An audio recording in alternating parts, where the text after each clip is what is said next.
Bismillahirrahmanirrahim. Alhamdulillahi wa kafa. Sallallahu ala Sayyidina Muhammad wa ala alihi wa ashabihi wa man da'a bida'watihi ila yaumiddin. Amma ba'd. Assalamualaikum warahmatullahi wabarakatuh. Ang paksa ng ating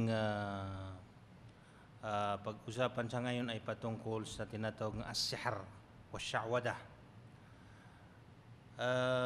Ito ay ihinanda ng isang sheikh ng Islamic Center sa sentro ng Buraida. Walang iba kundi si Nawaf bin Ubaid Ar-Ru'uji. Siya ang Director General ng Islamic Center ng Al-Gazim o sentro ng Buraida.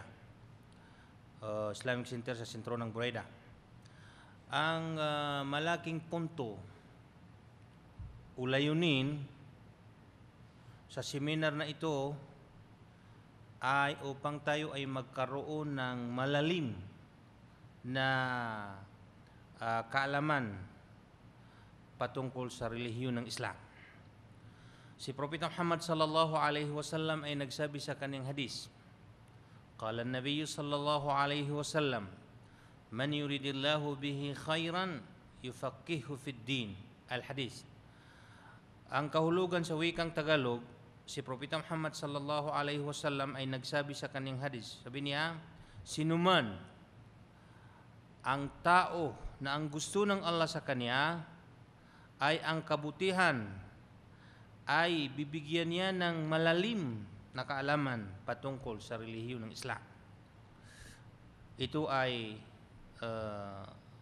sinabi ni Propeta Muhammad sallallahu alaihi wasallam sa kanyang hadis. Sinuman ang magkaroon ng malapit o malalim na kaalaman patungkol sa relihiyon ng Islam at malaman niya ang mga hukum ng kaniyang relihiyon, ay masasamba niya ang kaniyang Panginoon sa tamang pamamaraan. Yun ang purpose o layunin ng ating seminar sa ngayon. Kailangan natin malaman kung papaano natin sambahin ng tagapaglikha ang Allah subhanahu wa ta'ala sa tama nga pamamaraan. Ang Allah subhanahu wa ta'ala ay nagsabi sa banal na Quran, Qul hadihi sabili ad'u ila Allah ala basiratin. Ang kahulugan sa wikang Tagalog ay ang Allah subhanahu wa ta'ala ay nagsabi sa banal na Quran, sabi niya, sabihin mo o Muhammad, Qul hadihi sabili, ito ang aking pamamaraan. Ay pinag-anyay ako ang Allah o pagsamba sa tagapaglikha sa tamang pamamaraan. Dahil hindi natin pwede sambahin ng Allah sa mali nga pamamaraan. Dahil kung sasambahin natin ng Allah sa mali nga pamamaraan, pagod lamang ang ating matatamo. Wala tayong gantipala sa tagapaglikha. May mga tao na sinasamba nila ang Allah na hindi nila alam. Sila ay mangmang kung papaano sambahin ng Allah subhanahu wa ta'ala. So ang kanilang natatamo lamang ay pagod sa kanilang sarili at wala silang mapakinabangan saan doon sa kabilang buhay. So ang purpose natin ay mayroon tayong mapakinabangan sa ating mga gawa dito sa mundo. Saan? Doon sa kabilang buhay. Dahil ang buhay natin dito ay temporary, pansamantala. So hindi tayo mananatili dito. So itong mundo, dito natin gagawin ang ating mga mapakinabangan saan? Doon sa kabilang buhay. So kapag tayo ay naabutan ng kamatayan, wala tayong mapakinabangan saan? Doon sa kabilang buhay. Ang Allah subhanahu wa ta'ala ay nagsabi sa banal na Quran, alladhi khalaqal mauta wal hayah liyabluwakum ayyukum ahsanu amala. Sabi ng Allah, ang Allah ay siya ang naglikha patungkol sa kamatayan at patungkol sa buhay ng tao. Bakit? Liyabluwakum ayyukum ahsanu amala. Para kayo ay bigyan ng pagsubok kung sino man sa inyo ang gagawa ng mga mabuting gawa. Saan? Dito sa mundo. So dito sa talata na to, ang sinabi ng Allah, ayyukum ahsanu amala. Hindi niya sinabi na walam yakul aktharu amala. Hindi niya sinabi na sinuman ang marami ang kaniyang gawa. So ang sinabi ng Allah, sinuman ang mabuti ang kaniyang gawa. Saan? Dito sa mundo. So, ibig sabihin, ang pinakalayunin dito, pinaka-purpose ng tagapaglikha ay ang ating mga gawa ay tinatawag na ikhlas. Mayroon tayong magkakaroon tayo ng tinatawag na ikhlas. In Arabic, ibig sabihin yung kusang loob natin gagawin yung mga ginagawa natin dito saan? Dito sa mundo na naaayon sa ginawa ni Propeta Muhammad sallallahu alaihi wasallam. Hindi tayo pwede gumawa ng mga gawain sa Islam na hindi naaayon sa mga gawain ni Propeta Muhammad sallallahu alaihi wasallam dahil siya ang ating modelo, siya ang ating qudwa in Arabic. Modelo natin siya. Katotohanan na ang mga foreigners, ibig sabihin yung mga dayuhan dito sa Saudi Arabia ay nahati sa dalawa. May mga, ang isang uri ay alam nila na ang mahika ay bawal. Ang mahika ay ipinagbawal ng Islam. Ito ay magkakaroon tayo ng hindi maganda sa ating buhay dito sa Saudi Arabia at ito ay ang tao nga gumagawa ng mahika ay tinatawag nga di mananampalataya o kafir. Kaya kailangan iwasan ito. So ang mga tao na alam nila to na ito ay bawal, iniiwasan nila ito. Ngunit ang pangalawang uri ng mga foreigners, mga tao nga dayuhan dito sa Saudi Arabia, ay mangmang patungkol sa tinatawag na mahika o magic. So ito ay hindi nila alam. Kaya ang hadap natin sa seminar na ito ay malaman ng mga dayuhan sa Saudi Arabia, mga foreigners, na ito ay bawal. Ito ay haram in Arabic. Para maiwasan ng tao itong tinatawag na magic o mahika. So ano ang hukom ng mahika? O ano ang hukom ng paggagawa o pagsasagawa ng magic? Ito ay muharram in Arabic. Ibig sabihin bawal.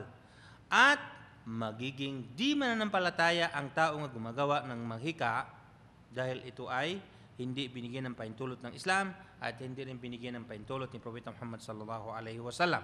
At ito rin ay tinatawag nga shirk, ibig sabihin malaking kasalanan. Ito ay kasama sa makakasira sa pagkamuslim ng tao. Makakasira sa pagkamuslim ng tao. Si Sheikhul Islam Muhammad ibn al-Wahhab, nabanggit niya sa kanyang libro na ito ay pangpito nga makakasira sa pagkamuslim ng tao. Kaya dapat ito ay iwasan. Bakit? Dahil kailangan ang ating mga pagsamba, ang ating mga gawain sa Islam ay para sa Allah lamang, hindi para sa iba. Sabi ng Allah sa banal na Quran, "Qul inna salati wa nusuki wa mahyaya wa mamati lillahi rabbil alamin." Sabihin mo, O Muhammad, katotohanan na ang aking mga dasal, inna salati, at ang aking pagkatay, kung ano man ang uri ng kinakatay, kailangan para sa Allah, hindi para sa iba o hindi para sa mga linika ng tagapaglikha. At ang aking pamamaraan sa pagsasagawa ng umrah o pagsasagawa ng hajj ay para sa Allah subhanahu wa ta'ala. Sinabi rin ng Allah subhanahu wa ta'ala, "Fasalli li rabbik wanhar." Fasalli li rabbika wanhar. Ibig sabihin, magdasal ka para sa Panginoon mo, para sa Allah subhanahu wa ta'ala. At magkatay ka, saan para? Para sa Allah subhanahu wa ta'ala. Yun ang ating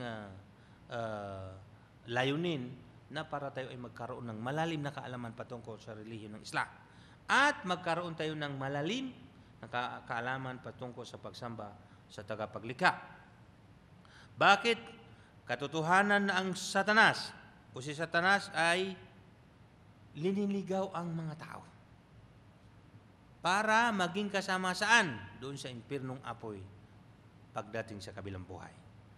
Kaya payo namin sa mga kapatiran, payo namin sa mga sister, na mga foreigner, kahit anong mga lingwahe, kahit anong tribo, ay magkaroon tayo ng malalim na kaalaman patungkol sa tinatawag na relihiyon ng Islam. At maiwasan natin yung tinatawag na mahika o magic dito sa mundo. So kaya dito sa Saudi Arabia meron silang grupo na tinatawag na Hayatul Amri bil Ma'ruf wan Nahi 'anil Munkar. Itong grupo, sila ang tagahuli ng mga tao na gumagawa ng hindi ka nais-nais dito sa Saudi Arabia. Kung halimbawa malaman nila na ikaw ay gumagawa ng mahika, ikaw ay gumagawa ng tinatawag na sihr o sa'wada, huhuliin ka nila. So yun ay bakit? Dahil yun ay hindi ipinahintulot ng Islam na gawin ng isang mananampalataya o isang Muslim. Ito ay dapat iwasan ng isang mananampalataya sa Allah subhanahu wa ta'ala. So iyan ay isang payo ng mga kapatiran na tayo ay malaman natin na ang mahika pala ay ipinagbawal ng tagapaglikha. So ipinagbawal ng tagapaglikha. Kaya dapat natin ito iwasan dahil ito ay gawain ng Satanas at ito ay nakakaligaw at hindi ito binigyan ng pahintulot ng Islam na tayo ay gumawa ng mahika, lalo na dito sa Saudi Arabia. Kahit saan nga lugar sa buong mundo, kailangan natin iwasan itong tinatawag na sihr o sha'wada dahil ito ay mga gawain ng Satanas. So ang lahat na gumagawa ng mahika na to o mga magikiro, yung mga magikiro, ang kanilang purpose ay sila ay makapira sa mga tao. At sila ay tawagin na may malalim na kaalaman. Pero sa katotohanan, sila ay mga mangmang at wala silang sapat na kaalaman patungkol sa relihiyon ng Islam. Aqulu qawli hada, astaghfirullah li wa lakum wa lisairil muslimina min kulli dhanb. Wassalamu alaikum warahmatullahi wabarakatuh.